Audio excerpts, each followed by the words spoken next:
Magandang hapon mga boss. Nandito nga pala tayo sa may Santa Rosa City, Laguna.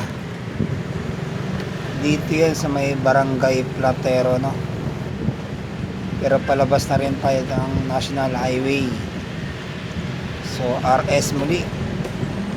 Ito nga pala ang ating YouTube channel, Boss Matic Motovlog.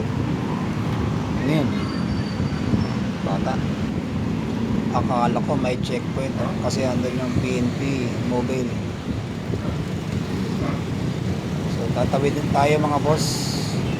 So ride safe sa mga kapwa natin riders. Napaka-alinsangan ng panahon na.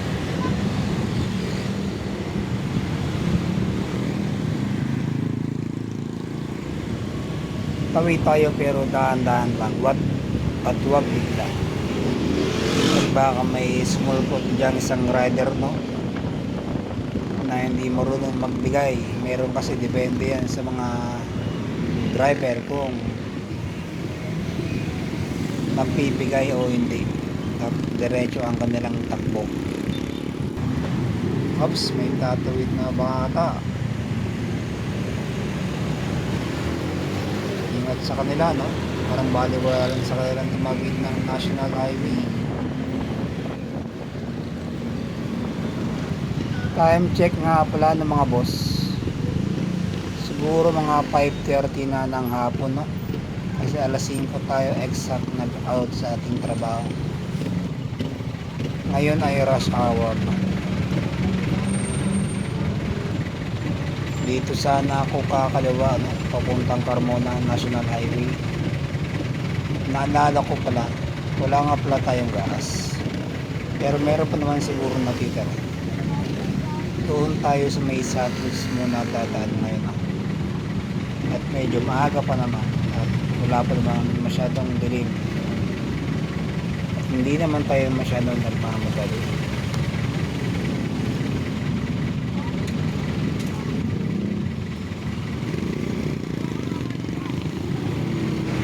Siguro galing silang swimming, no? Ayang nasa ating harapan. Okay yung kanilang service, ano? Hindi mo kailangan na mag-arkila ng tricycle. Ang mahalaga umaandar. Ang bilis ng grab, eh. Nakita nyo ba yun mga boss? Bigla na lang sumulpot doon sa ating kanang bahagi. So RS na lang sa'yo, no, Mr. Grab driver.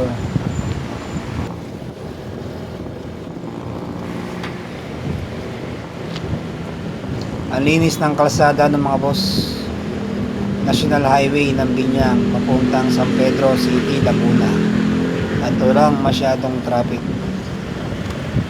Nagkaka-traffic lang naman, no, dun sa mga school, no, gaya ng university.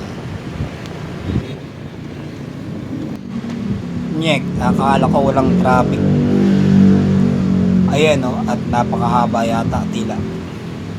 Hanggang saan kaya ito, no? Pero malamang doon sa bungad, no, sa may sangang daan, sa may halang, yung papuntang southwards, no, at yung papuntang bayan ng Biñang, Palengke.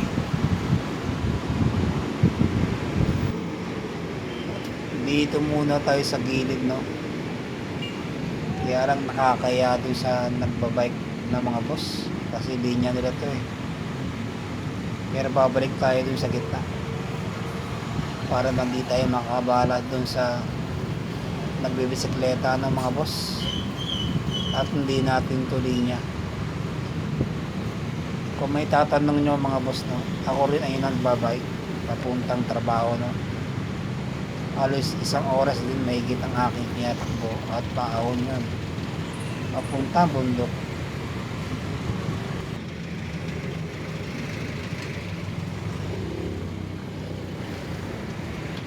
Medyo mahaba yung traffic na to, no. Oops, teka. Naku, may checkpoint pala. LTO pala, no. LTO checkpoint nga. Ang babait ng mga driver ngayon, no. Naku, pinara na yung kotse, oh. Ang babait ng mga driver, no, mga boss. Kasi dito madalas pag hindi nagbibigayan yung mga driver, no, kanya-kanya tayong busina hanggang makalabas. Ngayon kasi ay LTO yun ang checkpoint, no, kaya siguro mababait yung mga driver.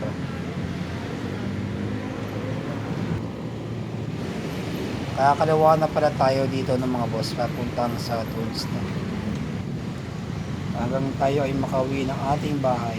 Pero tayo muna ay magpapagas.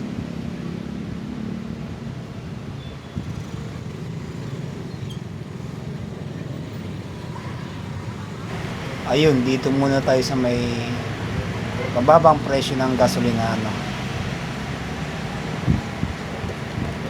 para naman medyo makatipid tayo ng kaunti at wala naman tayong increase sa sweldo ng mga boss. Kailangan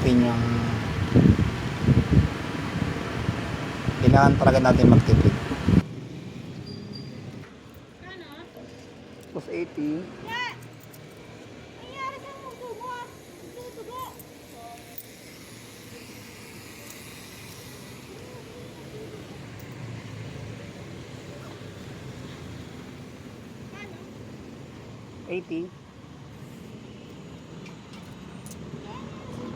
Sa ilong niya yan, sa ilong.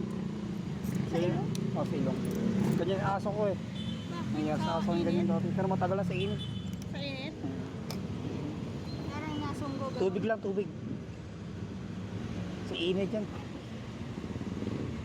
Nakapainom ko kanina din sa loob. Parang nasunggo ka na.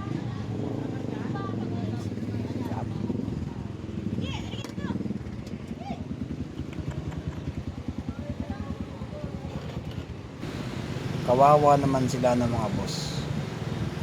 Yung aso, no, mahilig tayo sa aso eh.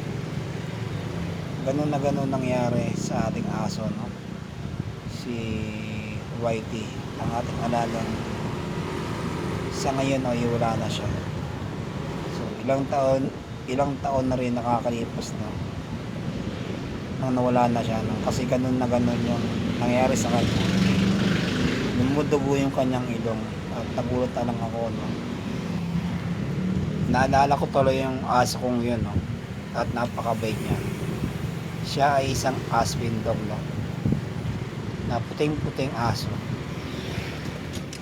Mahilig din kasi tayo mag-alaga ng mga boss, aso at pusa. Baka man's best friend natin yan, no, yung mga aso.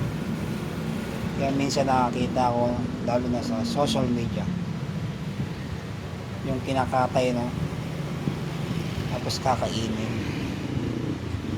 Hindi ba? Ang pangarap niya hindi pa. Tapos yung iba naman, no, minamaltrato sila, no.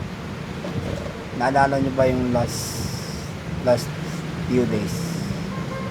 Yung pusa, no, sinabit pa sa puno.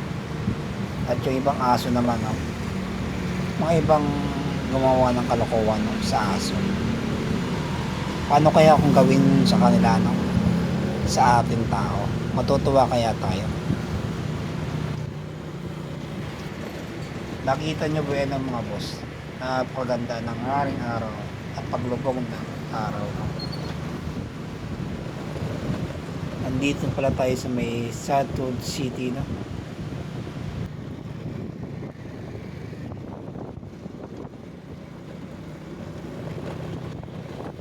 So, thank you for watching my video, mga boss. God bless ating lahat. Ingat po tayo palagi.